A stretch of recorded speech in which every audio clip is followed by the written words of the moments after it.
not a day that goes by where people don't ask us to provide some commentary on their favorite facts about the crystal gems. And we here at Channel Frederator are nothing if not accommodating. So whether you're a gem connoisseur or just wondering what the fuss is about, we have something here for everyone at Channel Frederator. Hey guys, my name is Tim, and today we're listing off facts you didn't know about the crystal gems. Let's get started.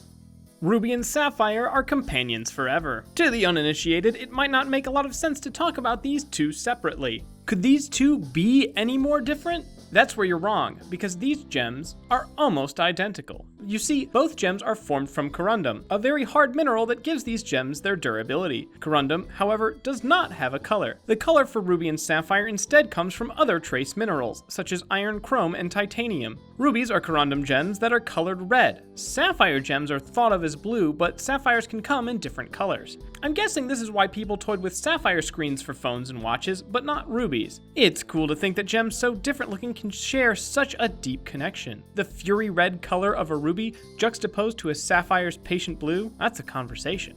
Lapis Lazuli has a secret. Lapis Lazuli has a bold, beautiful color to it. So beautiful, in fact, that before synthetic colors got off the ground, Lapis Lazuli was used to create a beautiful blue paint that would last in the sun. Personally speaking, I prefer it in gem form still, but could you imagine inlaying a gem like this into some other work of art? But Lapis Lazuli has a hidden property as well. One you would do well to consider before you go grinding it up for paint or cutting it for decoration. Lapis Lazuli smells awful. No, really, it does. Not by the time you finish working on the gemstone, mind you, but when it's being cut up, this blue beauty gives off a distinct, unpleasant odor.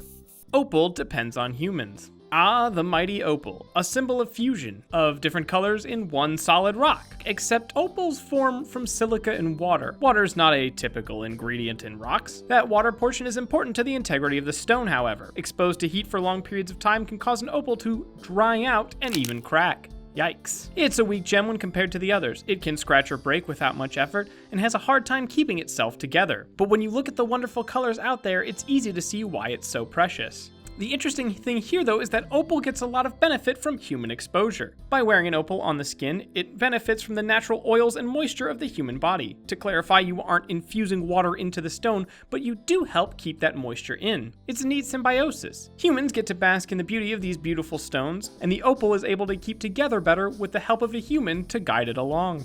Pearls were made to be owned by their masters. We like to think that all of our gems were created in a special way. Sadly, pearls today have a very similar, unspecial origin. But that doesn't mean pearls aren't special themselves. They're still very beautiful and worth your appreciation. Pearls are formed from oysters. If a foreign object makes its way inside an oyster, the oyster will form layers of nacre around the object. You'd have to search quite a few oysters to have any hope of finding a pearl. It's a far cry from the gems mined out of the earth, formed from pressure and time. They're also, by comparison, not durable and don't have the variety or cutability of a lot of the gems out there. Still, we love them just the same. I know for a fact that plenty of commenters on our channel love pearl. Unless they're talking about something else, but I think they're talking about the stone. Today, with modern science, pearls can be farmed. You take oysters, place a pearl bead inside them, and wait. You might think this is a tragedy for the poor pearls, but also think of the poor oysters. I'm sure this experience isn't pleasant for them either. Peridots are a gem revived for the modern era. Peridots were around in ancient history, but it hasn't been as constant as other gems. It sort of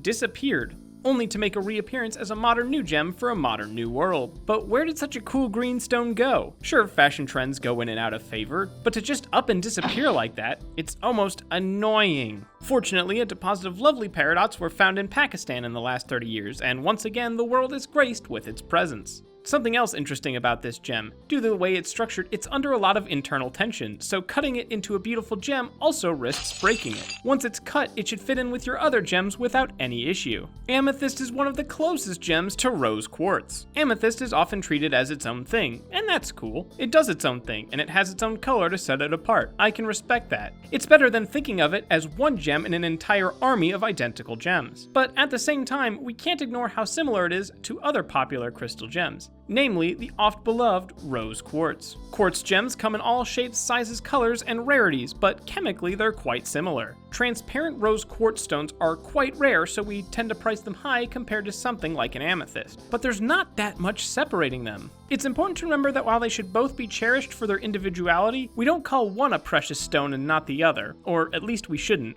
Think of it this way. If gems were somehow sentient and got into a big fight, which is ridiculous, I know, but bear with me, and a rose quartz was in danger, maybe it would be noble for another gem to sacrifice itself for the rose quartz. But if it were, then I'd hope it'd be willing to do the same for an amethyst. You know, the more I talk about this hypothetical show, the more it could be sweet. Like the Ruby and Sapphire could form a tag team duo, and the Peridot could be freaking out from all this internal pressure, and nobody would hang out with Lapis Lazuli because she smelled bad. The Lapis Lazuli would develop a contempt for all sides of the conflict, because nobody respected her. And it could have all these neat themes about life and death and love and birth and peace and war on the planet Earth. You know, because all the gems occur on Earth. It makes a lot of sense. Thanks for watching, everyone. If you enjoyed this video, you might also enjoy our 60 Degrees Connecting Steven Universe with Rick and Morty, or our live-action casting of a hypothetical Steven Universe movie. Also be sure to download and check out the Channel Frederator app if you haven't, and remember, Frederator loves you.